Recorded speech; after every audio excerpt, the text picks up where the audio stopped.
खुदा जी थी इनायत ही मुहम्मद सा मोहब्बत खुदा जी थी इनायत ही मुहम्मद सा मोहब्बत उन्हें जे दुश्मन साथी दिली मुखे त नफरत खुदा जी थी इनायत ही मुहम्मद सा मोहब्बत खुदा जी थी इनायत ही मुहम्मद सा मोहब्बत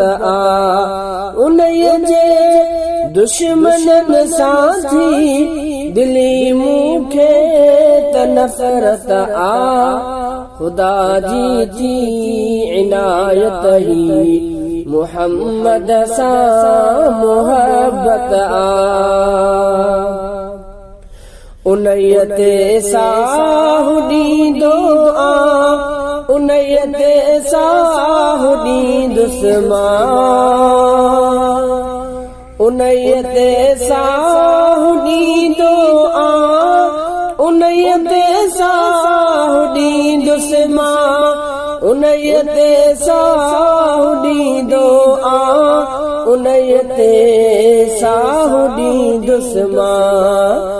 ज़ुबानी ॻाल्हि नाहे का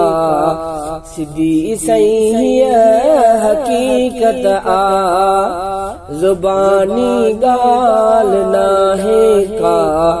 सिधी सही हकीकत उन्हें जे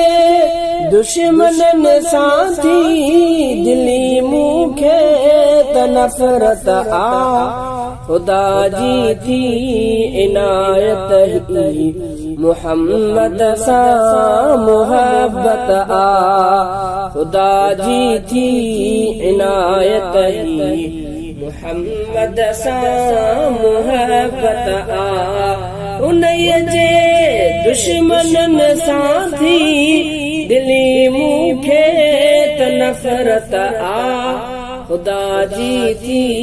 इनायत ही मुहम्मद सा मोहब्बत मुहम्मद ते सजो घर बार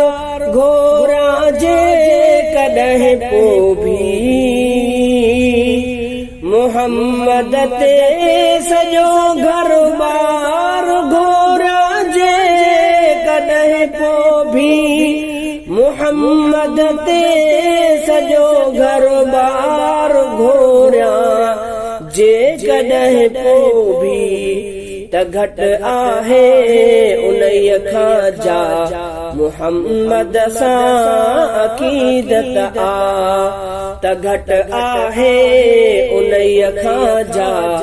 मुहम्मद सां अक़ीदत उन्हीअ जे दुश्मन साथी दिली मुखे त नफरत खुदा जी थी इनायत ही मुहम्मद सा मोहब्बत खुदा जी थी इनायत ही मुहम्मद सा मोहब्बत उन्हीअ जे दुश्मन साथी दिली मुखे त नफरत खुदा जी थी इनायत ही मुहम्मद सा मोहब्बत सुतल आहियां वेठो हाँ घुमाया कुछ भी ॻाल्हाया सुतल आया वेठो हाँ घुमाया कुछ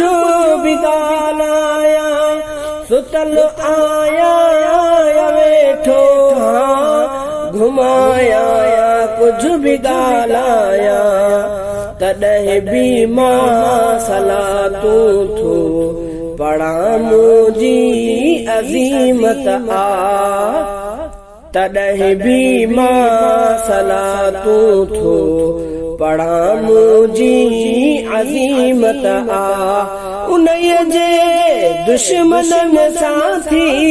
दिली मूंखे त नफ़रत आ खुदा जी थी इनायत ही मुहम्मद सां मुहब्बत आ खुदा जी थी इनायत ही मुहम्मद सां मुहब्बत आ उन्हीअ जे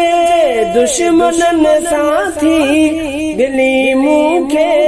त नफ़रत आ खुदा जी थी इनायत ही मुहम्मद सां मुहब्बत आ सभई मिर्ज़ा कूड़ा हिन टिकाणो तिने जो दोज़ख आ सभई मिर्ज़ा कूड़ा हिन टिकाणो तिने जो दोज़ख आ सभई मिर्ज़ा कूड़ा हिन टिकाणो तिन जो दोज़ख आ ऐं ज़िंदाबाद लेकिन हर जगह ख़त्मुन नबूवत आ ऐं ज़िंदाबाद लेकिन हर जगह ख़त्मुन नबूवत आ उन्हीअ जे दुश्मननि साथी दिली मूंखे त नफ़रत आ खुदा जी थी इनायत ही मुहम्मद सां मुहब्बत आ खुदा जी थी इनायत ही मुहम्मद सां मुहब्बत आ अमल कुछ भी न आहे जो लमे ताहिर मकी तुझे अमल कुछ भी न आहे जो लमे ताहिर मकी तुझे अमल कुछ भी न आहे जो लमे ताहिर मकी तुझे छॾाईंदई क़यामत में मुहम्मद सां निस्बत आ छॾाईंदई क़यामत में मुहम्मद सां निस्बत आ उन्हीअ जे दुश्मननि साथी दिली मूंखे त नफ़रत आ खुदा जी थी इनायत ही मुहम्मद सां मुहब्बत आ खुदा जी थी इनायत ही मुहम्मद सां मुहब्बत आ उन्हीअ जे दुश्मननि साथी दिली मूंखे त नफ़रत आ खुदा जी थी इनायत ही मुहम्मद सां मुहब्बत आ